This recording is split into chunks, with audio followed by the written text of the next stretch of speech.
Chapter 2, Wilbur. Fern loved Wilbur more than anything. She loved to stroke him, to feed him, to put him to bed. Every morning as soon as she got up, she warmed his milk, tied his bib on, and held the bottle for him. Every afternoon when the school bus stopped in front of her house, she jumped out and ran to the kitchen to fix another bottle for him.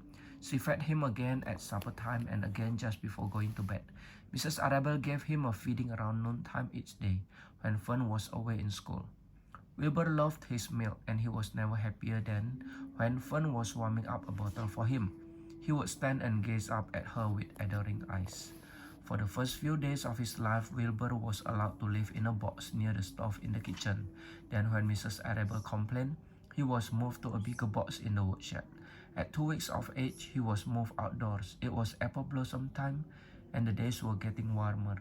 Mr. Arabelle fixed a small yard especially for Wilbur under an apple tree, and gave him a large wooden box full of straw with a doorway cut in it so he could walk in and out as he pleased.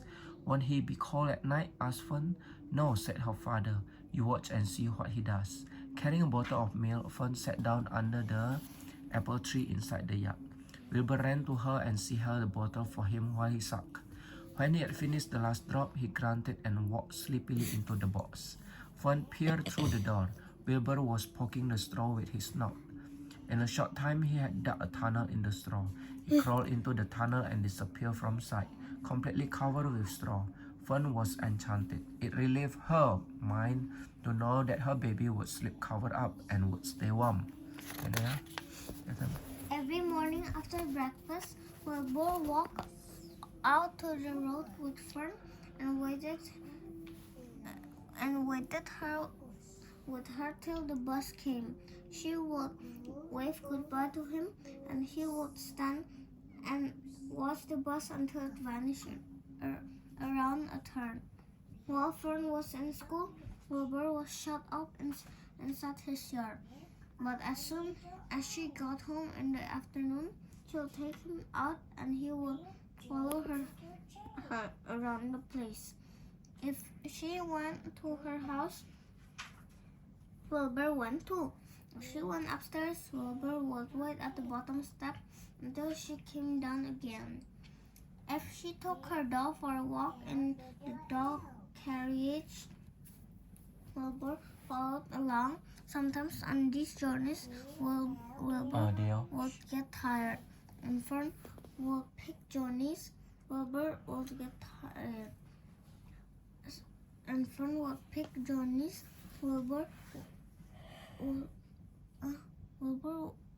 Sometimes on these journeys, Wilbur would get tired, and Fern would pick him up and put him in the carriage along the doll. He liked this, and if he was very tired, he would close his eyes and go to sleep under the doll's blanket.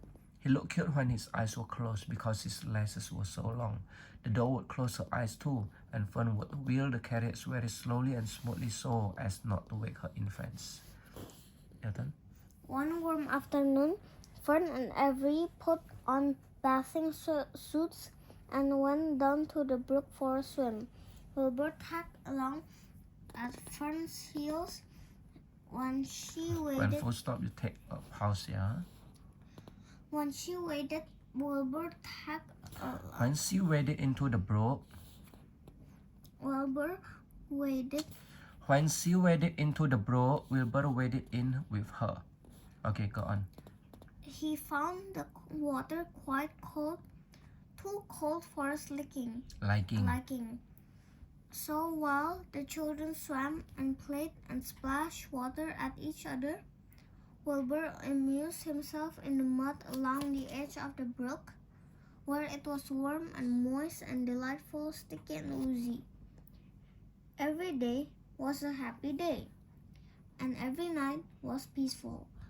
Wilbur was what farmers call a spring pig, which simply means that he was born in springtime. When he... Is this Wilbur? Yeah. When he was 5 weeks old, Mr. Arabelle said he was now big enough to sell and would have to be sold. Fern broke down and wept, but her father was firm about it. Wilbur's appetite had increased. He was beginning to eat scraps of food in addition to milk. Mr. Arable was not willing to provide for him any longer. He had already sold Wilbur's 10 brothers and sisters. Audrey? He's got to go, Fern, he said. You had your fun raising a baby pig, but Wilbur's not a baby any longer, and he has got to be sold. Call up the Zuckermans, suggested Miss Arable to Fern. Your Uncle Homer sometimes raises a pig. And if Wilbur goes there to live, you can walk down the road and visit him as often as you like. How much money should I ask for him? Fern wanted to know. Well, said her father, he's a runt.